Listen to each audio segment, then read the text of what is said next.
Well, welcome back to another one of our studies as we look through the churches of Revelation.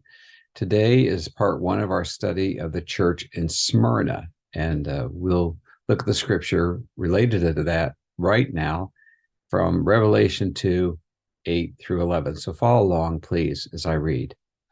To the angel of the church in Smyrna write, these are the words of him who is the first and the last, who died and came to life again. I know your afflictions and your poverty, yet you are rich. I know about the slander of those who say they are Jews and are not, but are a synagogue of Satan.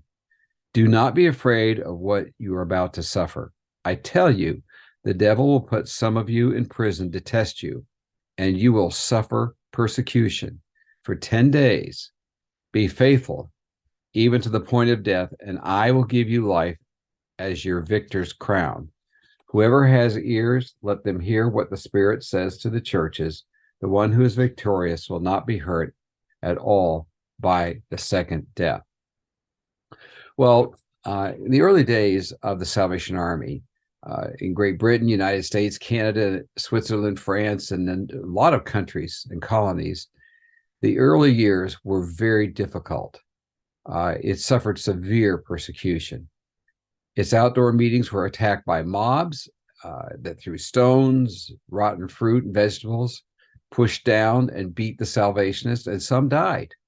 Some died in prison because they were arrested. Instead of the ones who attacked them, they were arrested by the police for supposedly disturbing the peace, and they felt that the Salvationists deserved it. And so some went to prison, and they had a weaker constitution.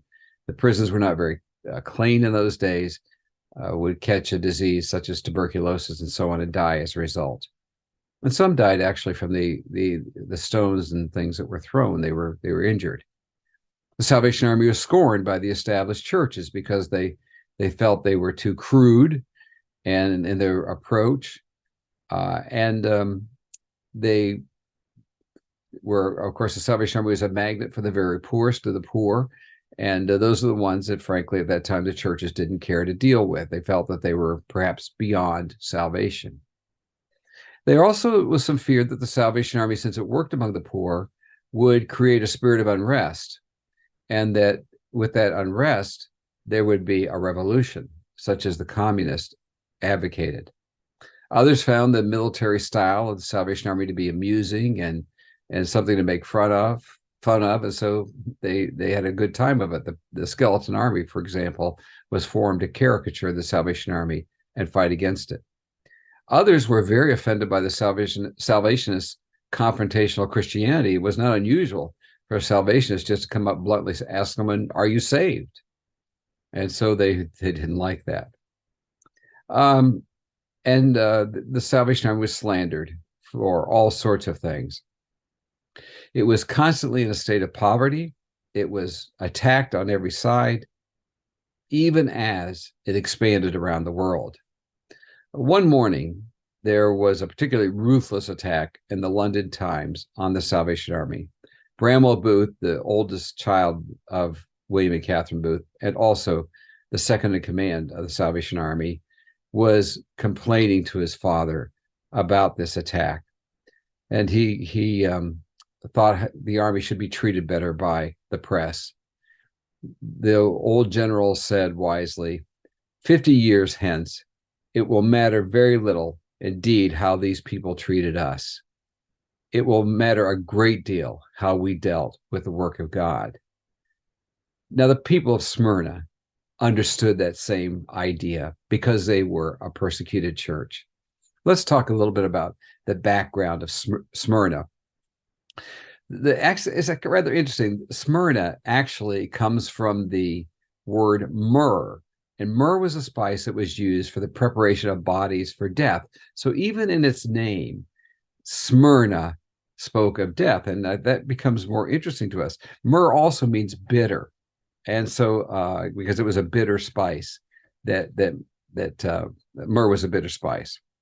Well, the death image fits Smyrna as well.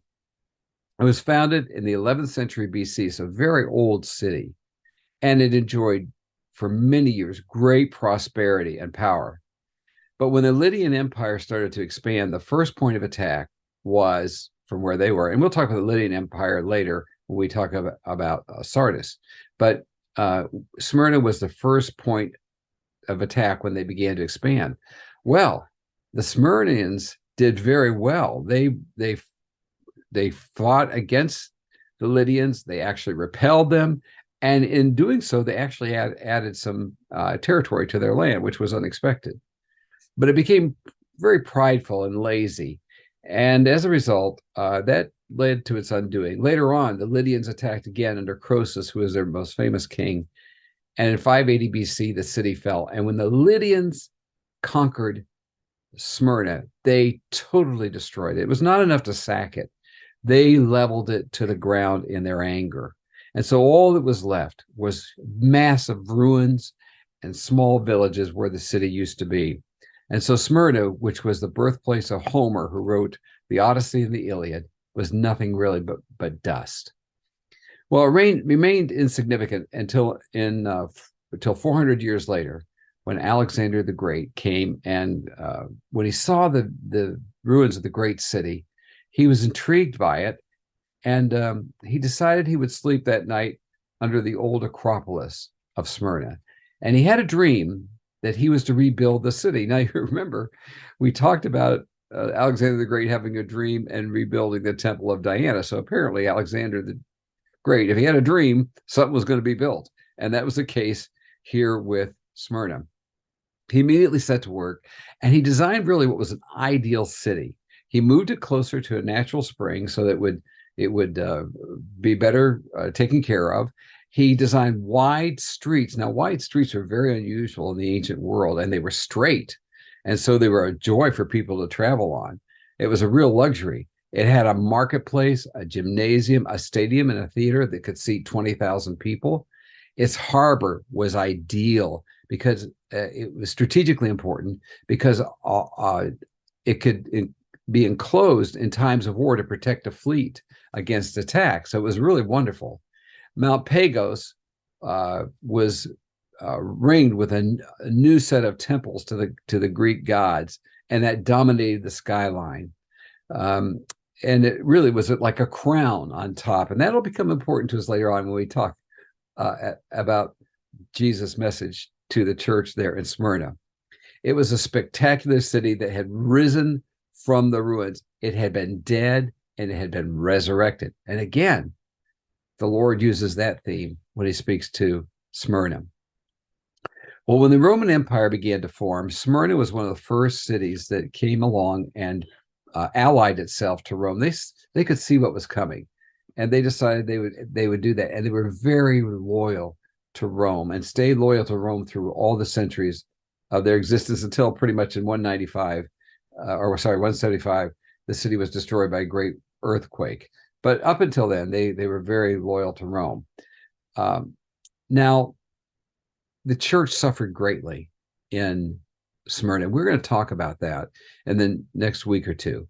But we want to cite one particular story that will give you an idea of what happened in Smyrna.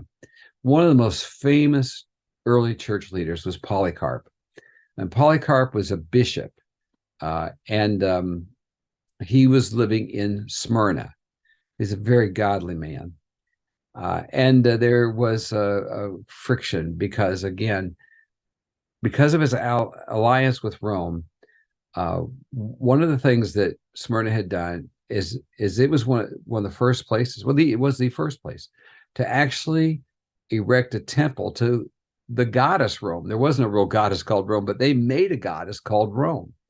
And they also, when Tiberius, who was a particularly evil and bloody emperor, if you want to sort of read a story about an evil ruler, read about Tiberius. Well, they erected a temple in his honor. So that's who they were. Anyway, Polycarp, we're told that on February 23rd in 155 AD, the city of the city of Smyrna was packed with crowds who had come to watch the bloody public games, the gladiator fights, and so on. They had watched carnage, but they were thirsting for more. And the cry went up, Away with the atheists. Let Polycarp, I can't say it, be searched for. Now, Christians were called atheists because they didn't believe in all the Greek and Roman gods. And so even though they believe in one God, they said that they're atheists because they don't believe in all these other gods. Although Polycarp could have escaped and had warning, Polycarp had a vision the night before in which he saw the pillow under his head on fire. He awakened to tell his disciples, I must be burnt alive. When a slave under torture gave away where Polycarp was staying, the guards went to arrest him. As they entered the house, Polycarp instructed those present to feed the guards a meal while he asked for one last hour to pray. The police captain hated his duty, and on the way into the city, he said to him, what harm is it to say, Caesar is Lord, and to offer sacrifice and so be saved? But Polycarp refused to even consider it. When he entered the arena, the proconsul gave him the choice of cursing the name of Christ and making sacrifice to Caesar or face death.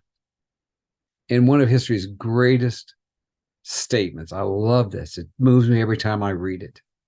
Polycarp boldly declared, 86 years have I served him, and he has done me no wrong. How can I blaspheme my king who saved me? When the proconsul heard that, he threatened to burn him alive. And Polycarp answered, you threaten me with the fire that burns for a while and is quickly quenched. For you do not know the fire which awaits the wicked in the judgment to come. Come, do what you will. At that, the crowds rushed forward with wood and to heap it around him.